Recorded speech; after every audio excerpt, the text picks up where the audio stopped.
আজকের গল্প রাখাল ছেলে আর নেকড়ে। এক গ্রামে একটি রাখাল ছেলে বাস করত। তাদের অনেক ছাগল ছিল। তার বাবা তাকে ছাগলগুলির যত্ন নিতে আদেশ দিয়েছিল। প্রতিদিন ছেলেটি ঘাসের মাঠে ছাগলগুলিকে চড়াতে নিয়ে যেত।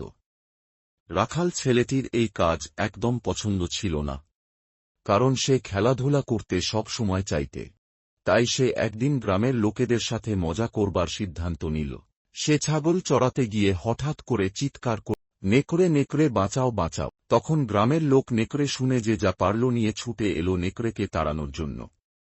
কিন্তু বনে এসে যখন গ্রামবাসীরা দেখল কোথাও কিছু নেই, রাখাল বালকটি তাদের বেকার সময় নষ্ট করেছে, তখন তারা রেগে যে যার বাড়ি ফিরে গেল। পরের দিন ছেলেটি আবার ছাগল চড়াতে গেল, আবার গ্রামবাসীদের সঙ্গে মজা করবার জন্য চিৎকার করে উঠল, নেকড়ে নেকড়ে বাঁচাও বাঁচাও। তখন গ্রামের লোক নেকড়ে শুনে যে যা পারল নিয়ে ছুটে এলো নেকড়েকে তাড়ানোর জন্য। ছেলেটি তখন তাদের ভয় দেখিয়ে হেসে উঠল। তখন গ্রামবাসীরা রেগে আবার বাড়ি ফিরে গেল।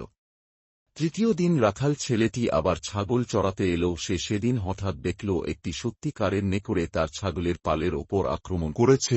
সে তখন প্রাণপণে ভয় পেয়ে খুব জোরে চিৎকার করতে লাগল এবং বলল, নেকড়ে নেকড়ে বাঁচাও বাঁচাও বাঁচাও। কিন্তু গ্রামবাসীরা ভাবল রাখাল বালকটি আবার তাদের বোকা বানাতে চাইছে, তাই এবার কেউই ছেলেটিকে উদ্ধার করতে এলো না। মিথ্যে বলার কারণে ছেলেটি তার তিনটে ছাগলকে হারাল এবং সে খুব ভালোভাবে বুঝতে পারল মিথ্যে কথা বলা একদমই উচিত নয়।